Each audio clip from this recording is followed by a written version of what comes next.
Como siempre, un placer. Qué oportunidad nos da usted al permitirnos estos minutos de su valioso tiempo para compartir en esta mesa de análisis. Carlos, Raúl, bienvenidos hoy como siempre. Muchas gracias. Héctor.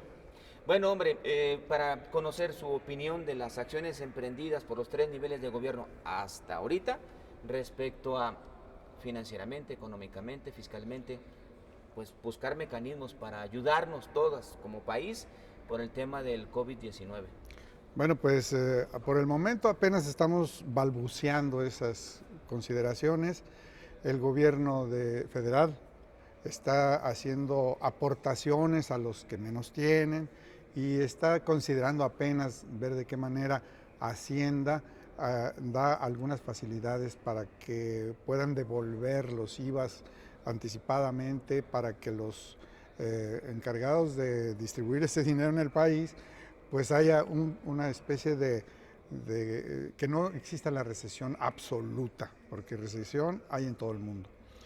Por otro lado, el gobierno del estado, a través del gobernador, como todos los políticos, anda viendo de qué manera le echa agua a su molino y, entre otras cosas, el gobernador ha estado en la Ciudad de México para ver que le lleguen más rápido las remesas y todo, pero él dice en un comunicado el día de hoy que se pronunciaría más rápidamente para la construcción y habilitación de los hospitales que han quedado pendientes. Sin embargo, yo digo, bueno, de aquí a que llega el dinero, lo empiezan a trabajar, se van a pasar 2 años y del coronavirus vamos a pasar a otra pandemia seguramente.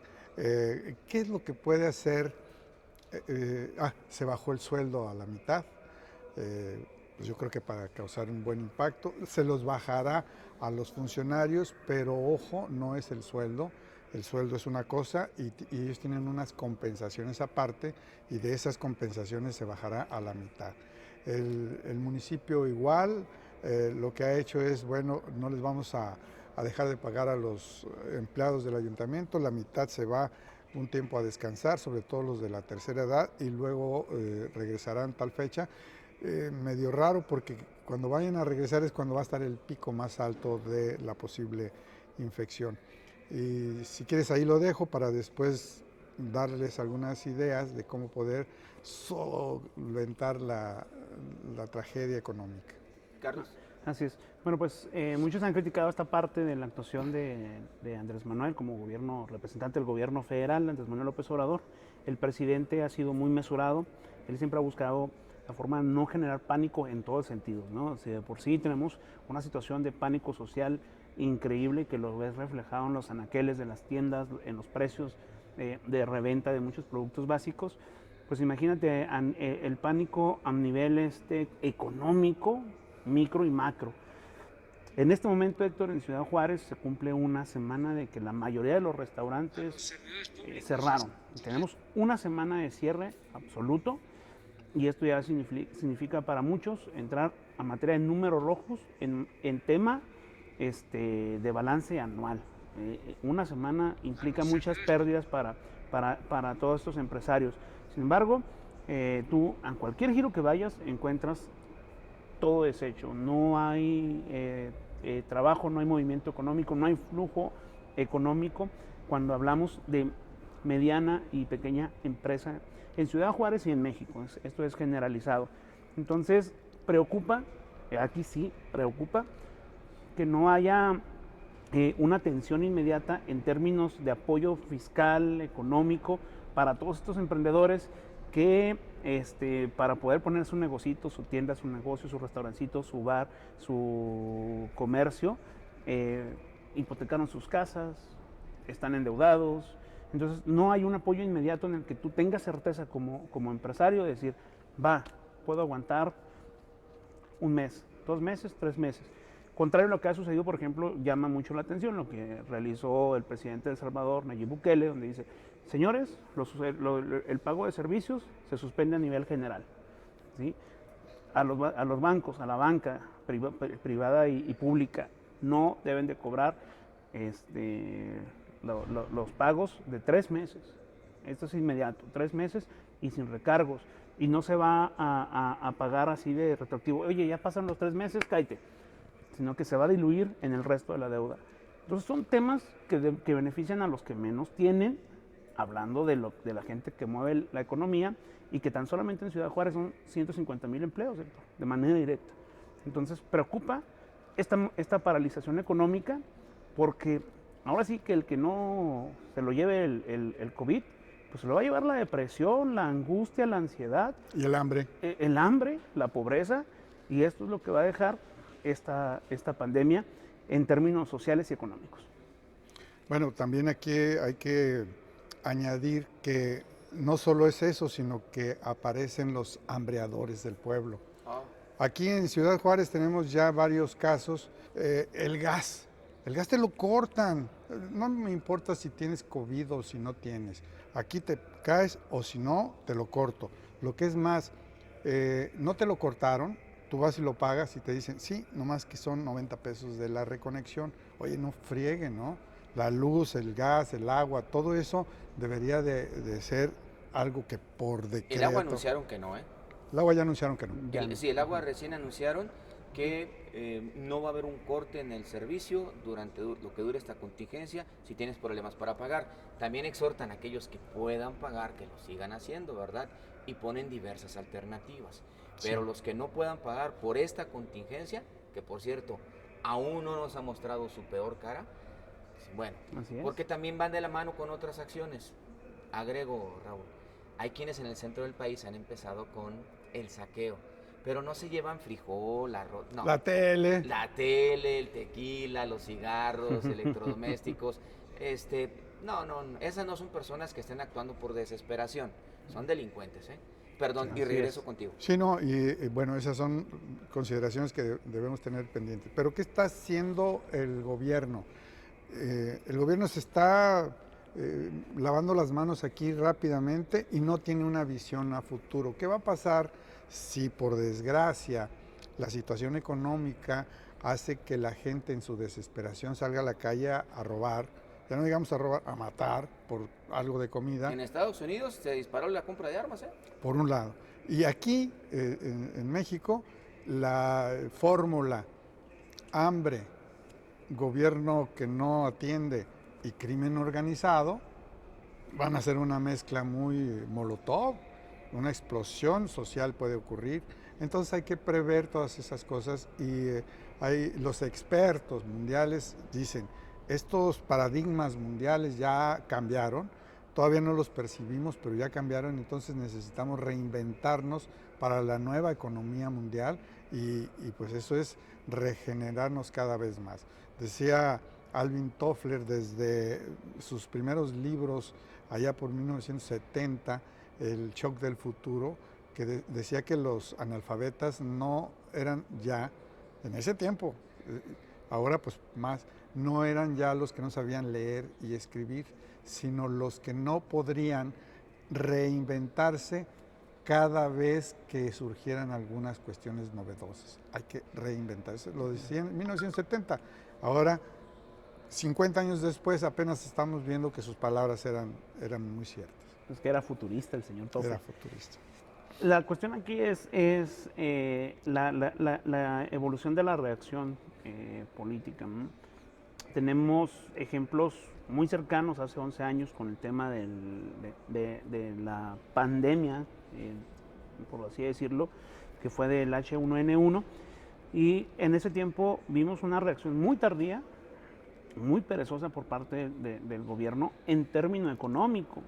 Ahora nos asegura el gobierno federal, el gobierno estatal, que están listos y están preparados para término de salud atender esta situación. Pues también ahora nos preocupa, sabiendo lo que viene después de esto, que estén preparados en materia económica. No solamente el chequecito para los viejecitos, no solamente adelantar por parte del gobierno federal las becas para los chavos, los estudiantes, sino que esto tiene que ser algo general.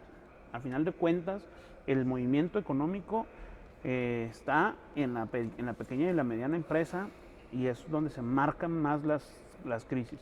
Yo insisto, no hay nada escrito por parte de ningún gobierno para atender a los pequeños sectores, a los medianos sectores productivos. Y ayer el presidente decía en la mañanera, él señalaba que por lo menos él pueden contar con que él no va a volver a endeudar el país con aquello como el Fobaproa, como en las crisis del 94. Ya no va a suceder eso, no voy a beneficiar a las cúpulas, quiero atender a la población de los estratos bajos. Sin embargo, señor presidente, yo sí, ahí no difiero, sino complementaría lo que usted dice, que hay que atender a los sectores productivos medianos, que es donde está el movimiento económico. En la clase media es donde se mide y donde se entiende el crecimiento económico de un país. Después de esta crisis va a haber menos emprendedores, menos clase media, y eso solamente va a indicar una cosa: pobreza. Fíjate que ahondando un poquito en el tema de Carlos, el gobierno lo que menos está haciendo es darle incentivos a la gente emprendedora, aunque lo diga. Te explico de algún modo. Yo tengo una hija que es biomédico. Entre los amigos de los recién egresados se plantearon la posibilidad de crear respiradores artificiales, porque su carrera es de eso, y entonces pretenden hacerlo. Sin embargo, todos se desinflan porque lo primero que necesitan es un permiso de COESPRIS o de Semarnat, no sé, permisos. Y no te los dan a menos que tengas las pruebas hechas, ya sabes, todo el proceso que debe de establecer la norma para que puedan crearse estos aparatos. ¿Quiénes sí pueden hacerlo? Las grandes industrias. ¿Por qué? Pues porque ya tienen patentes, porque ya tienen pues, registros y todo eso. Pero si en este momento de angustia nacional, ¿qué tal? En México todavía no llegamos a eso, esperemos que no. Yo digo que no. Pero oficialmente no. Yo digo que no, que esto es un timo, pero bueno, ya ese es otro tema. Pero están esperando enriquecerse los laboratorios médicos, las vacunas y todo. Los médicos darán medicamentos placebos para que tú digas, es que tengo el coronavirus, tomes esta pastillita de azúcar y verá que se alivia. Oh, sí es cierto, ya me alivié, ya no tengo coronavirus. Bueno, pues no le van a decir que es de azúcar, van a decir esta pastilla que llegó de Alemania. De Alemania, sí. Entonces, pero si tú quieres crear algo de emergencia, porque dicen, es que no hay los respiradores. Ahorita vas a una farmacia, no hay, ¿cómo se llama? Tapabocas. Bozales le puso uno, dice, porque no son tapabocas. Bozales no existen. No hay guantes látex, no hay ni siquiera... Si no hay alcohol. Sí, no hay alcohol.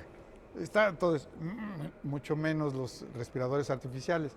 Pero entonces, si hubiese una crisis y hay fabricantes, digamos, domésticos, que son profesionales de esto y lo pueden crear y hacer y fabricar en casa para hacer cierta cantidad en momentos de crisis, el gobierno es el principal limitante.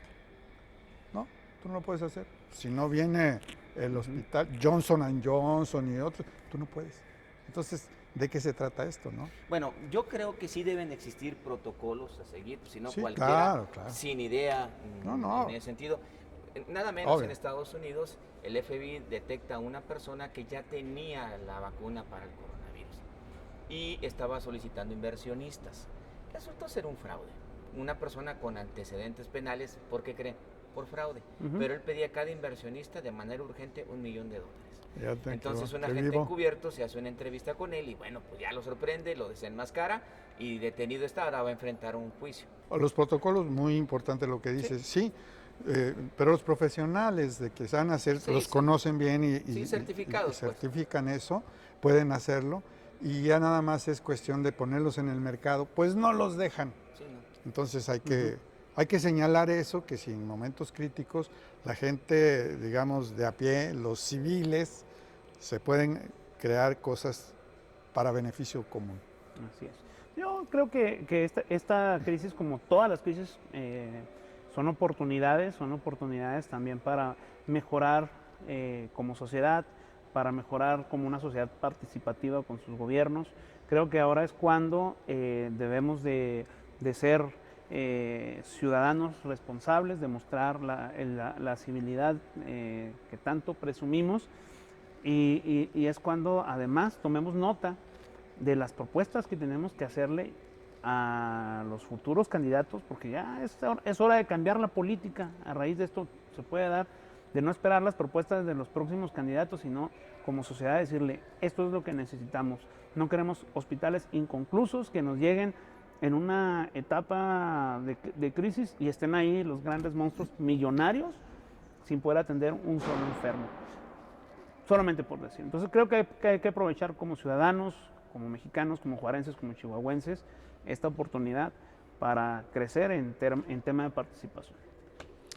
Sabes de que es momento de decirle a los políticos que viren un poquito hacia el futuro y se dejen llevar por lo que se llama la biopolítica. Este término no es mío, este término es de autores muy de la mitad del siglo pasado y que consiste en hacer la política siempre a favor de la salud de la gente.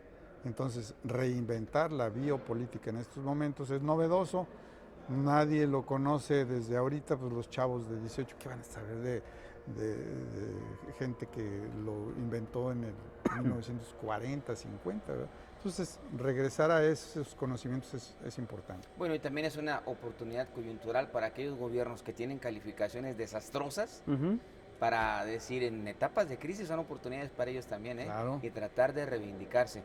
Aunque en muchas ocasiones, en varios escenarios, el daño es tan grande y tan grave que ya no hay solución. Señores, gracias. Raúl, Gracias. Carlos, sobre todo gracias a usted por su tiempo y hasta la próxima.